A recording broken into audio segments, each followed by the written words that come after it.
요즘 AI 이야기 정말 많이 나오는데 너무 복잡하고 또 빠르게 변해서 어디서부터 뭘 봐야 할지 막막하게 느껴질 때가 많으시죠? 그래서 오늘은요, 이 거대한 AI의 세계를 한눈에 그리고 명확하게 볼 수 있는 그런 지도를 한번 같이 그려보려고 합니다.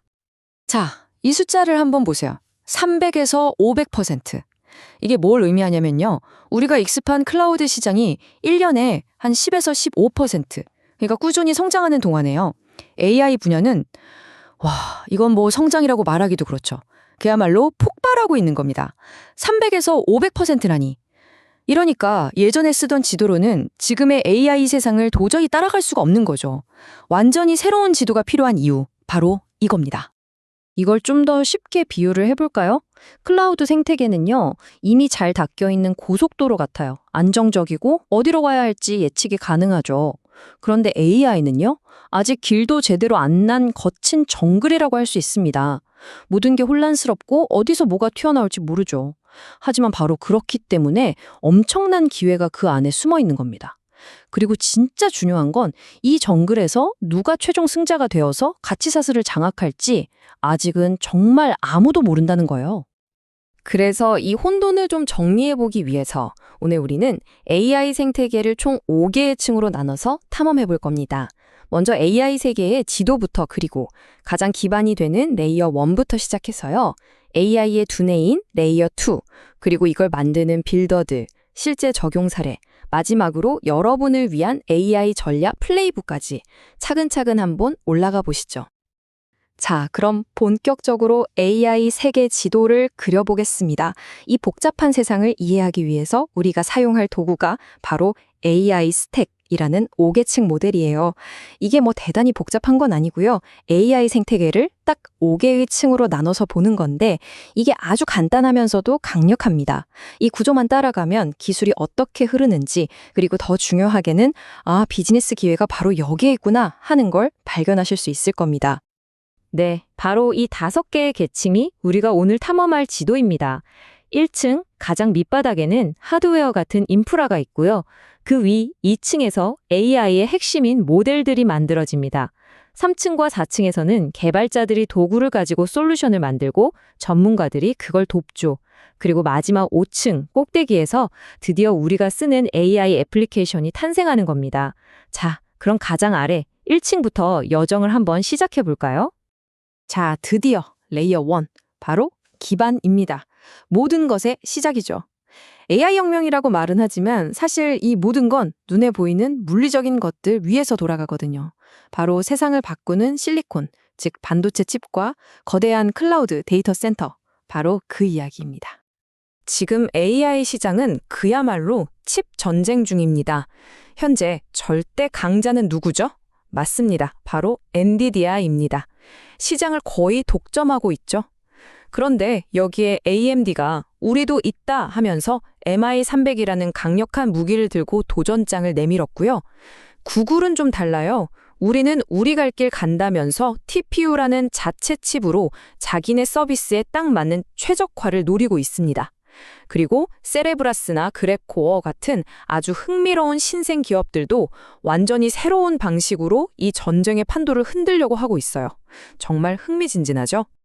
결국 우리가 이런 엄청난 칩들을 직접 사서 쓰기는 힘드니까 클라우드를 통해서 빌려 쓰게 되잖아요. 여기서 빅3, 그러니까 AWS, 마이크로소프트 애저, 구글 클라우드의 전략이 아주 재미있게 갈립니다. AWS는 마치 뷔페 같아요. 엔비디아, AMD, 우리 자체 칩, 뭐든 골라 쓰세요 하는 식의 멀티칩 전략을 씁니다. 반면에 마이크로소프트 애저는 어때요? 우리에겐 오픈 AI가 있다. 이 독점 파트너십 하나로 기업 시장을 그냥 밀어붙이고 있죠.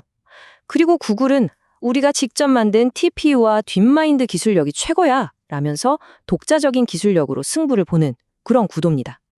좋습니다. 이제 단단한 하드웨어 기반 1층을 다 봤으니까 한 층 올라가 보죠.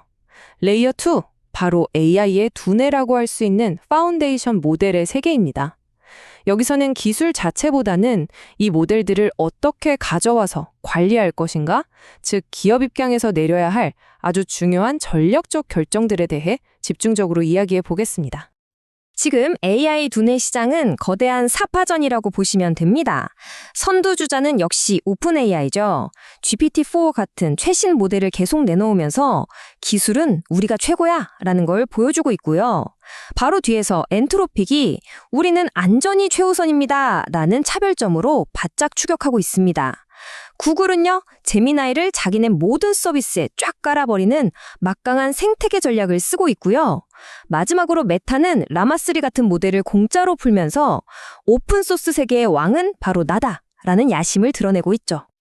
자, AI를 우리 회사에 도입해야겠다 마음먹은 모든 분들은 이 세 가지 갈림길 앞에 서게 됩니다. 바로 직접 만들까, 빌드, 사서 고쳤을까, 바이, 아니면 그냥 빌렸을까, 렌트 하는 문제죠. 직접 구축하는 건요, 수천억 원에 2년 이상이 걸리는 정말 큰 결심이 필요한 길입니다. 오픈소스 모델을 구매해서 우리 회사에 맞게 파인 튜닝하는 건 수십억 원에 몇 달 정도 걸리는 프로젝트고요. 그리고 대부분의 회사가 처음 시작하는 방식, 바로 API를 대여해서 쓰는 건데요. 이건 비용도 쓴 만큼만 내고 당장 시작할 수 있죠. 그럼 AI에 돈을 쓴다면 어디에 얼마나 써야 할까요? 이 예산 배분표를 보면 정말 놀라운 사실을 하나 알 수 있습니다. 우리가 흔히 AI 하면 떠올리는 모델이나 인프라에 들어가는 돈이 한 40% 정도 되잖아요. 그런데 보세요. 거의 그만큼 35%를 데이터에 써야 한다는 겁니다. 이게 뭘 의미할까요? 메시지는 아주 명확합니다. 세상에서 제일 좋은 AI 모델을 가져와도 그걸 학습시킬 좋은 데이터가 없으면 그냥 아무짝에도 쓸모없는 고철덩어리라는 거죠. 앞으로 5년 동안 이 모델 시장이 어떻게 변해갈지 한번 예측해 볼까요? 크게 세 단계를 거칠 것 같아요. 첫 번째는 성능의 평준화 시대입니다. 한 2026년쯤 되면요, 웬만한 상위 모델들 성능이 거의 비슷비슷해질 거예요. 그럼 그 다음은 뭘까요? 바로 차별화의 시대가 열립니다. 2028년까지는 금융 전문 모델, 법률 전문 모델처럼 특정 분야에 완전히 특화된 모델들이 막 쏟아져 나올 겁니다. 그리고 마지막 단계는 결국 시장 통합입니다. 2030년쯤 되면 이 모든 걸 아우르는 서너 개 거대 플레이어가 시장을 꽉 잡게 될 거라는 전망입니다. 자, 이제 중간층으로 가보겠습니다. 레이어 3과 4는 함께 묶어서 빌더들, 즉 AI를 실제로 만들어내는 사람들과 도구에 대한 이야기입니다. 레이어 3은 개발자들이 쓰는 연장통, 즉 도구에 대한 거고요. 레이어 4는 그 연장통을 들고 와서 집을 지어주는 전문가, 즉 서비스에 대한 이야기라고 보시면 됩니다. 이 둘이 있어야 아이디어가 진짜 현실이 되겠죠? AI 개발자의 연장통에는 그럼 뭐가 들어있을까요? 필수 아이템 3가지만 꼽아보죠. 첫째, 랭체인. 이건 AI 앱의 뼈대를 아주 쉽게 만들게 해주는 일종의 설계도 같은 겁니다. 둘째, 허깅 페이스. 여긴 없는 게 없는 거대한 자재 창고예요. 50만 개가 넘는 모델과 데이터가 있어서 뭐든 가져다 쓸 수 있죠. 그리고 마지막으로 벡터 데이터베이스. 이건 AI한테 우리 회사 내부 데이터를 빠르게 찾아볼 수 있는 똑똑한 기억 장치를 달아주는 거라고 생각하시면 돼요. 이 3가지만 있으면 웬만한 건 다 만들 수 있습니다. 그런데 솔직히 모든 회사가 이런 전문 개발자들을 다 데리고 있을 순 없잖아요. 바로 이럴 때 필요한 사람들이 레이어 4의 AI 이네이블러들입니다. 쉽게 말해 AI 건축을 도와주는 전문 설계사나 시공사 같은 거죠. 우리 회사가 AI로 뭔가를 하고 싶은데 어떻게 해야 할지 모를 때 이분들이 와서 설계부터 구축, 관리까지 다 도와주는 그야말로 고용된 전문가 집단이라고 할 수 있습니다. 자, 드디어 스택의 맨 꼭대기 레이어 5에 도착했습니다. 실제 적용 단계죠. 지금까지 쌓아올린 모든 기술들이 결국 여기서 빛을 발하게 됩니다. 여기서는 2가지를 볼 건데요. 첫 번째는 기업들이 AI 팀을 어떻게 꾸리는지, 그리고 둘째는 그렇게 꾸린 팀이 AI를 가지고 실제 비즈니스 문제를 어떻게 해결하고 있는지 그 생생한 현장을 들여다보겠습니다. AI 팀을 만드는 방법은 크게 2가지가 있어요.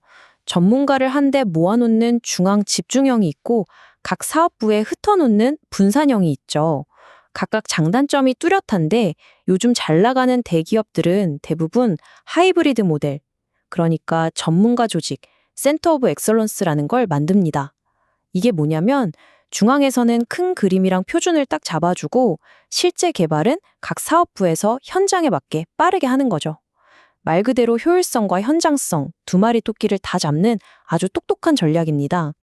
AI가 이제는 그냥 신기한 기술이 아니라 실제 산업 현장에서 돈을 벌어주고 있습니다.